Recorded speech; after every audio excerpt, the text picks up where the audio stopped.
Retrouvez le débat de Smart Impact avec Veolia.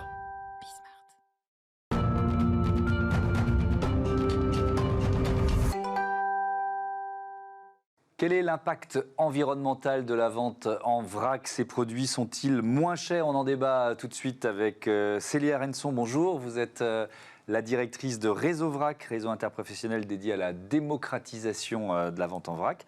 Et puis on est aussi en liaison, en visioconférence avec Régis Cao, directeur général de WeBulk, place de marché du vrac et du zéro déchet. Bonjour, est-ce que vous m'entendez bien?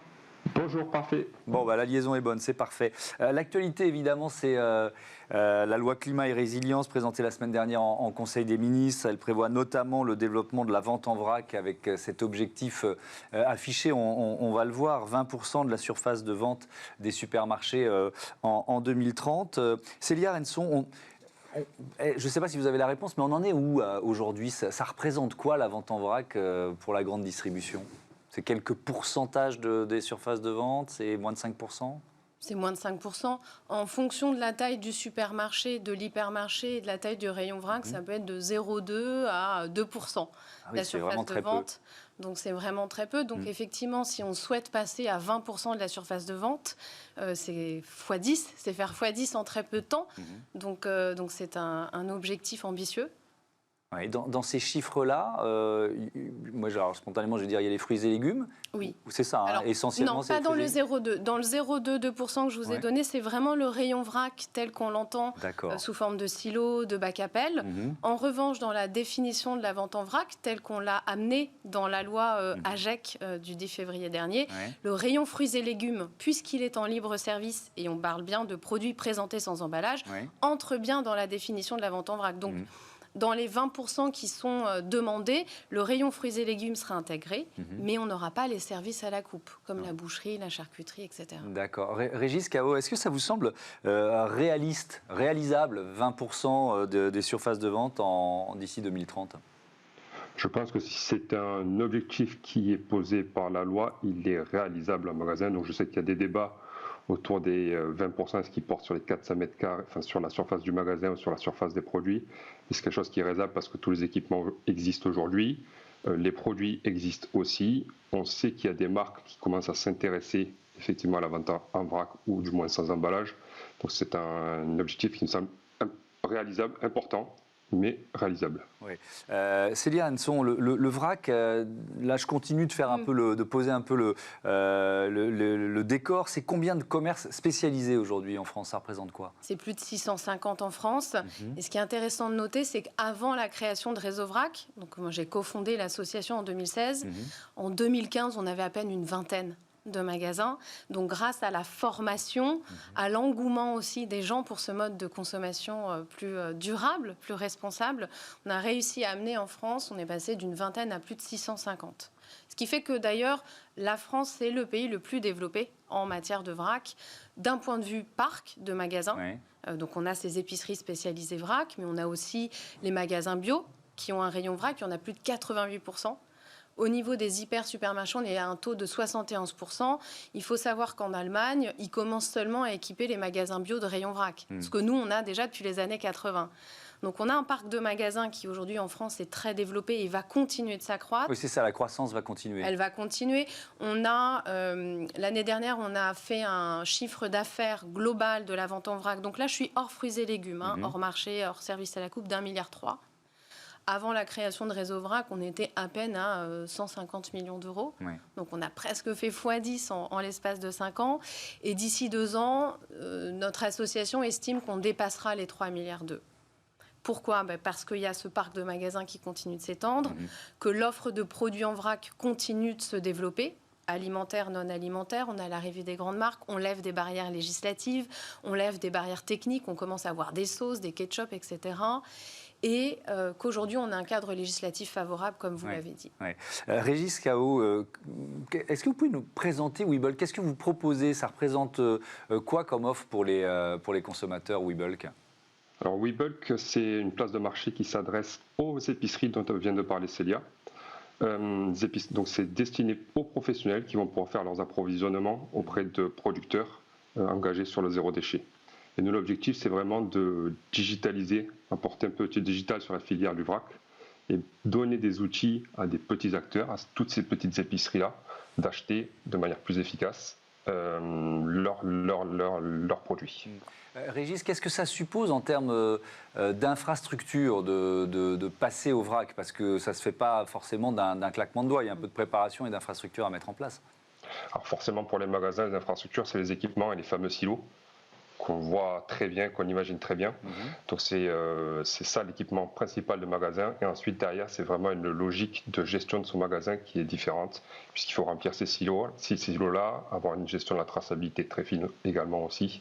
C'est une pratique vraiment sur laquelle le réseau vrac aussi peut accompagner, très clairement. Et la logistique, ça fait partie des défis à relever. Le hub vrac, par exemple, c'est quoi? Est-ce que vous pouvez nous l'expliquer, Régis? Alors, le hub vrac, c'est une expérimentation qu'on commence cette semaine. Très clairement, c'est voir comment est-ce qu'on peut apporter les bocaux pour les pros. Alors, je vais essayer de l'expliquer. Oui. On sait aujourd'hui que la boucle entre les consommateurs et les magasins fonctionne plutôt bien. Donc, les consommateurs ramènent leurs bocaux au magasin, ils les remplissent, etc. Ils les nettoient.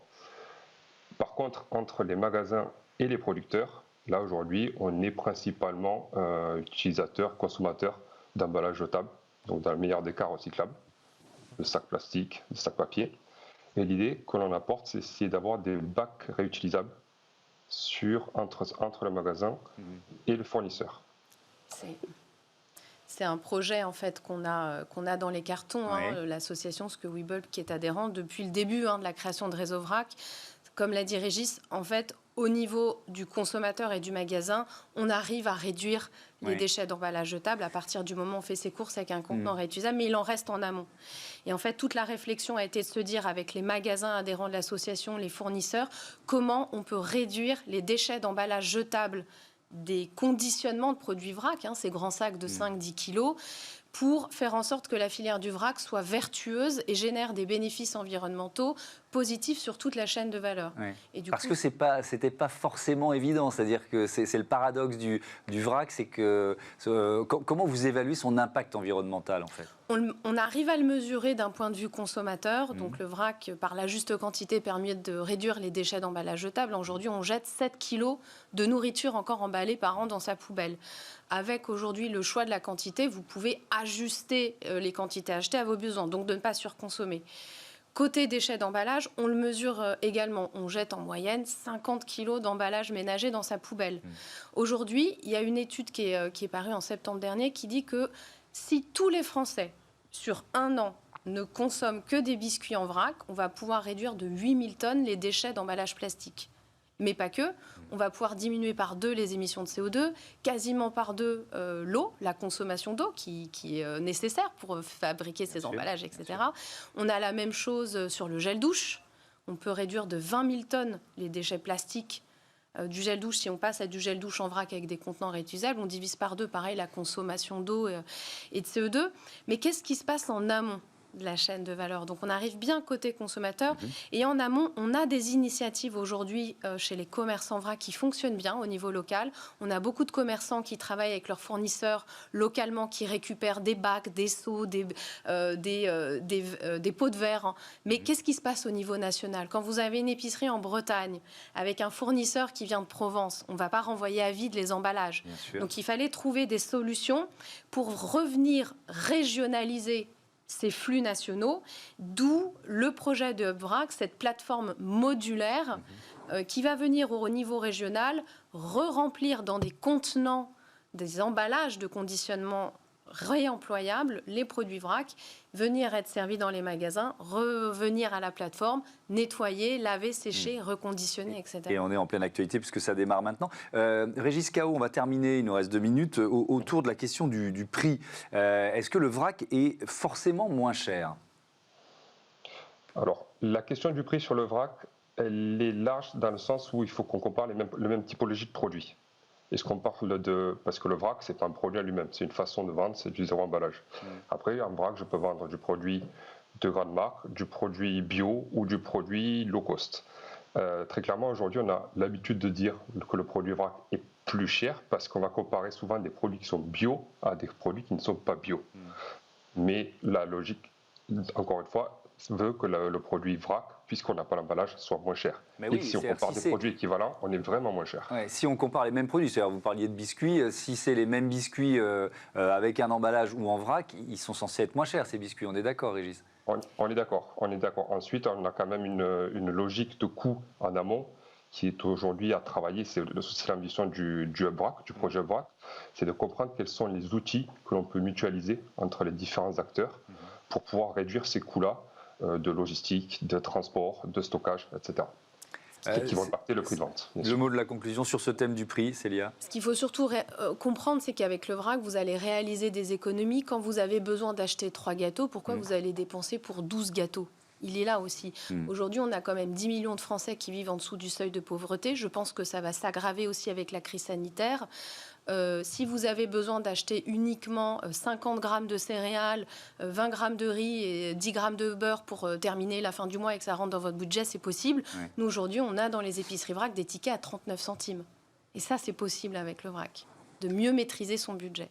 On termine là-dessus. Merci beaucoup. Merci à tous les deux d'avoir participé à ce débat. On passe à Smart Ideas. Vous allez voir, c'est élémentaire.